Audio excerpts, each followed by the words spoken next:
Hello, YouTubers and lap band community. It has been a very long time. Um, it's actually today, the 27th, is my 15-month post-op. And I am all about the good, the bad, and the ugly.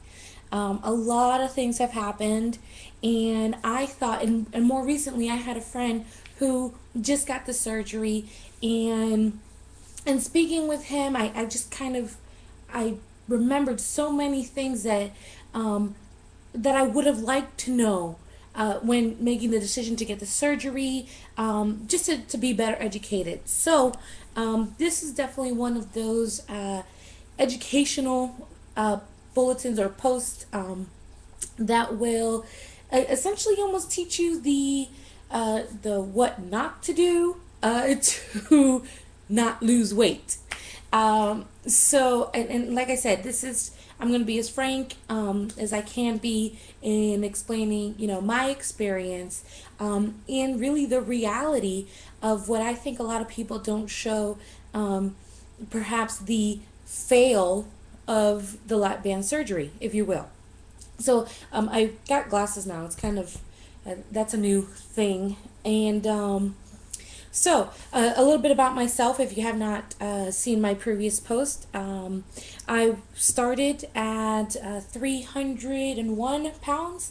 I had the surgery done on April 27th of 2010, and I was fortunately working full time at a company that provided full coverage of the surgery. And I only mention that to say because I think that there's definitely a role that is played when you have to pay out of pocket and when the surgery is essentially handed to you, if you will, at no cost or little cost to you. I think that plays into your framework of how committed you may be to making it all happen for you. So, so that was my situation. Since let's see, about August of 2010, I stopped working and I started going to a graduate program for psychology full time. And through that experience, it just solidified that I am a stress eater. Um, I was doing what I felt was just right and everything I needed to do from that April to August. And as soon as school hit, I found it more and more challenging to make time to go to the gym. I would eat when I had a chance. I definitely was not following the eating 3 times a day and the snacks. I was essentially eating when I had a chance. What I would consider perhaps binge eating for someone with a lap band. High sugars and things like that. And then what I would do on the breaks, I would go back to the gym, start eating right again, and so forth. And I would see some fluctuation in the weight. Fortunately, I had not seen the scale. If you can consider it going up, I'll explain the situation. So just a few months ago, I had my last fill,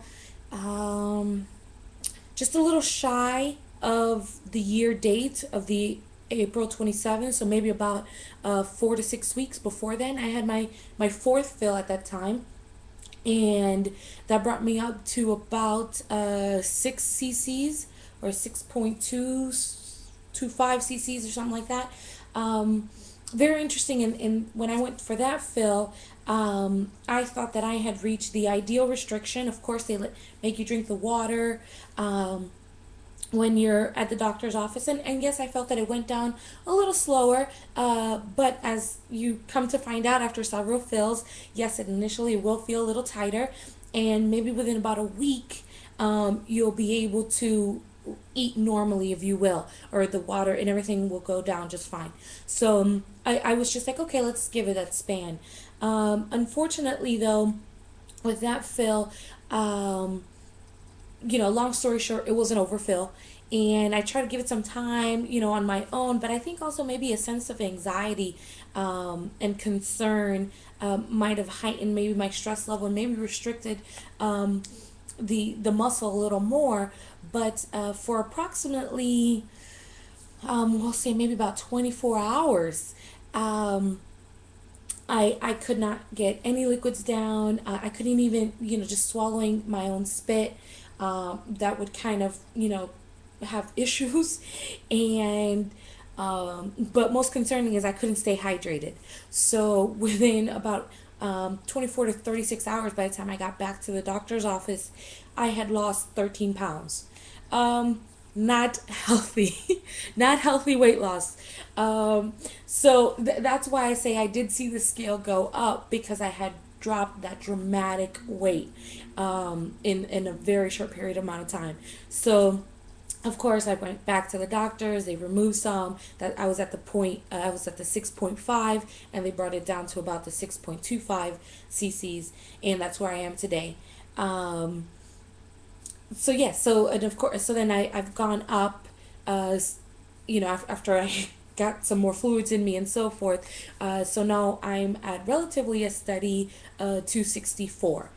Um, so yes, so the good and the bad and the ugly. So you've heard, I definitely did not make time to exercise. Eating high sugars, sweets are my downfall. Um, yeah. So I see a lot of success stories, and I've seen a lot of great updates on here, and I'm so excited for all of us. There was a little group of us that kind of had the surgery around the same time, and it's just great to see where you guys are today. And again, almost one of the reasons that I'm here is I'm looking to get motivated again. I currently went just recently, came back from a road trip. Very fun, very exciting. I had never been to the West Coast. I'm from Chicago, Illinois, and I drove through Arizona all the way back home. And the point I say is, I saw the pictures, and it's this whole mentality, and it's always been my issue, if you will.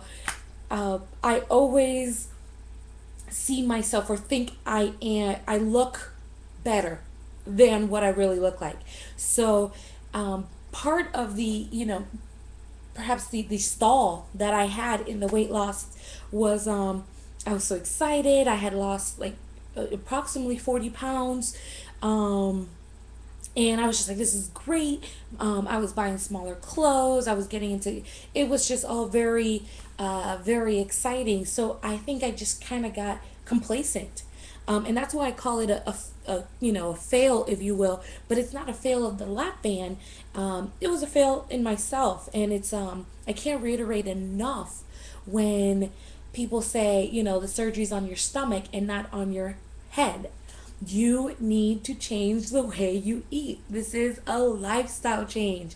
And I am just going back and, reassessing and realizing, I have a goal. And I lost track of that goal because I got complacent, and I was happy with the little weight loss that I had and the attention that I was getting. But in seeing the most recent pictures, I realized there's still a lot of work to do. There's still a lot of work I want to do. And there's more good stuff ahead.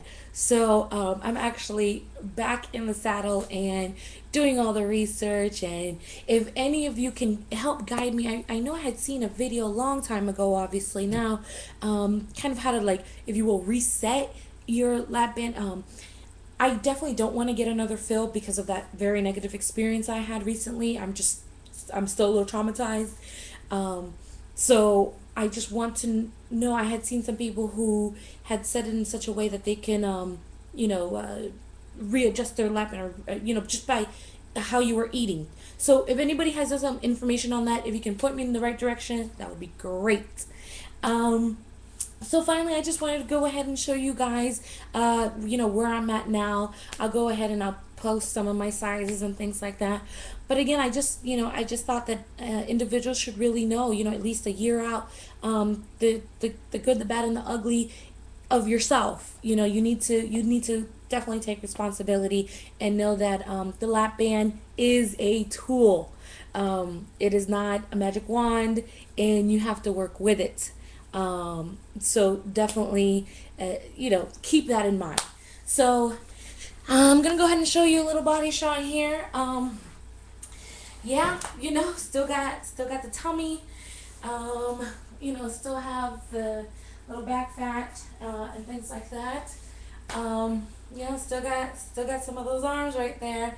I have my new little weight that I bought, so I will be doing a lot of these, especially when I'm having those days where I don't want to get dressed and go out to the gym. I figured, it doesn't cost me anything just to, sit in front of the TV and get some of those in, so I can work on the arms. But yes, again, if you guys have any questions, I'm definitely more than glad to share. Just thought you should know that it's not a cure-all. You got to put some work into it. I am, like I said, I'm happy with the weight that I lost, but I'm very excited all the work that I can be putting into it, and fitting in exercise in my schedule. It has to be done in order to see the results that are possible with the band. So again, hello to everyone. I look forward to being active once more, and I guess I'll keep in touch. Take care. Bye.